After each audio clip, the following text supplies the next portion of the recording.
supporting and enforcing positive change in our lifestyles, I think that's really a root of what it's going to take for us to create greater impact.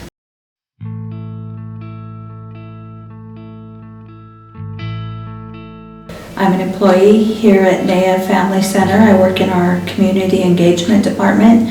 I've been here for about 12 years, and I love community. I grew up in the country, and so growing up with all of those advantageous opportunities, I don't know that they're going to be available for our kids in the future. And that's extremely sad. It's extremely sad.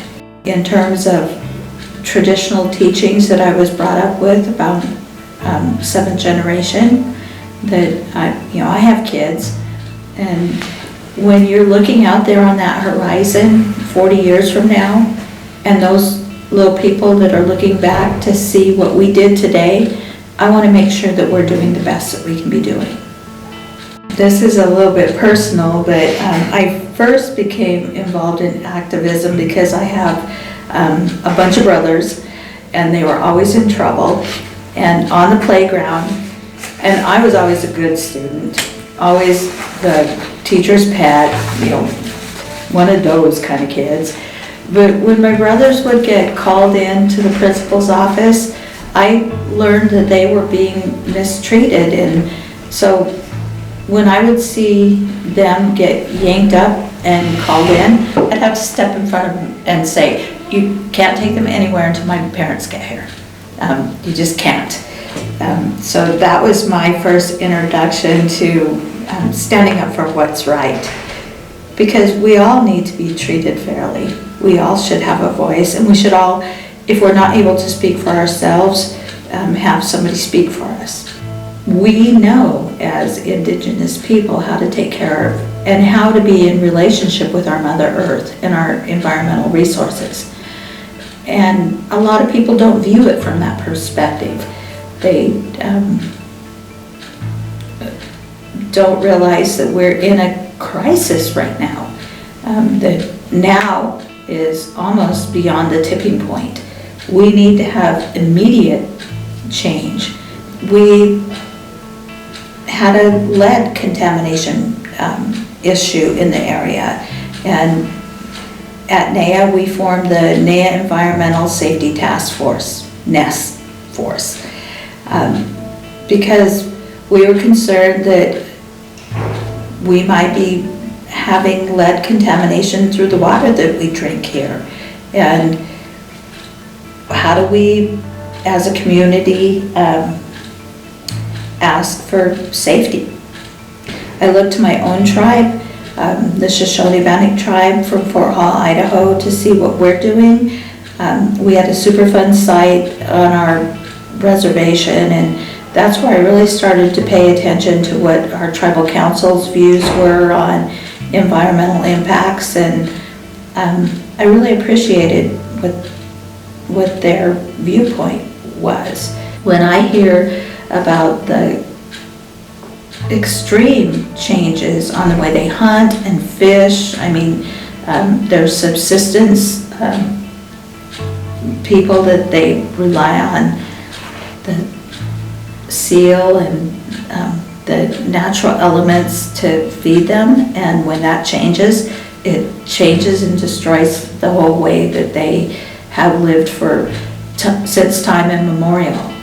And those stories are profound to me, hearing about how those impacts are changing culture as well as the way that they live. The council said they wanted to protest, but they wanted to peacefully protest.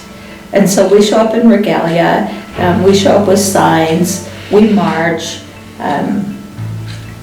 and we show our culture. We show up with our canoes, we show up in the ways that are significant to us, not to other people, and I think it makes a marked difference. And so that's our mannerism of mobilizing, is showing our culture. Through our climate justice work, we've been doing some trainings on regenerative rather than extractive economies. And so thinking about how the way that we operate as families and as individuals and as an organization, how we could be more regenerative rather than extractive. That is really curious to me. And it's inviting, kind of opens the door and draws me in.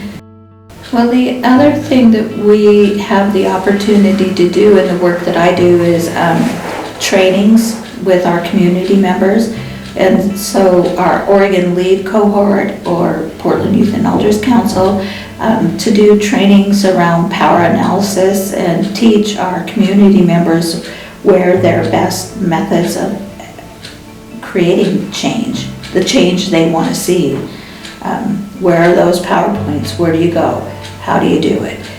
Water is so important, and I feel that with the changing climate and the way that our environment is evolving, that water is going to become more scarce, and that is sad and scary. Our family goes out every Sunday and they're in relationship with our natural relatives, the environment, and teaching the kids to respect the water, and also praying and being with the water, which is really helpful and healing as a community to be able to practice those traditional cultural values, as well as the physical element of rowing and getting out and being in community. There's nothing unhealthy about the canoe family. It's wonderful.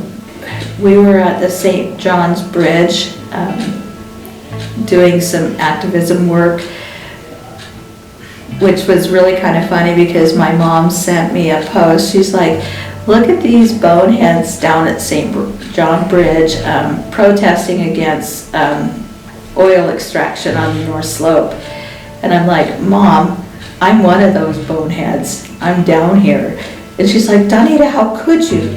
Because all my family live in Alaska and they work on the North Slope. That's how they make their living. And she's like, that's how we've made our living for decades, is your family's worked on the North Slope. I'm like, well, sorry, Mom, I can't support that. I would be really interested in seeing what the outcomes of Standing Rock produced. I know in my heart what it produced for me is I love the fact that we came together as Indian people, standing for Indian people's rights. That we, moved mountains essentially, and the fact that we have a voice. Traditional ecological knowledge will be the resource that will bring us back to whole health. And we need to realize that, and we need to embrace traditional ways of knowing. As NAM moves forward and grows with our new properties, that it's a policy that we're going to implement the environmental safety scope and make it available. So I think that's huge, actually, just within a couple of months that we accomplished, and making the organization that serves us accountable to environmental safety.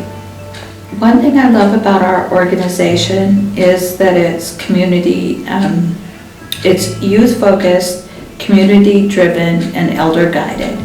And so definitely meeting more often with our elders and actually just raising the consciousness of environmental factors in all of our conversations. We have a sweat lodge here on campus, and many of us incorporate Sundance ceremonies into the way that we live our lives, and prayer. That's a huge help. And the more that we remember in our prayers to include Mother Earth and the healing of what our community is going through now and in the future, that's very important, and it cannot be undermined at all. We're not going to be moving any movement forward that the community doesn't prioritize. So it's complex and it's challenging, but also the most rewarding work that we can do when we let community provide their own direction.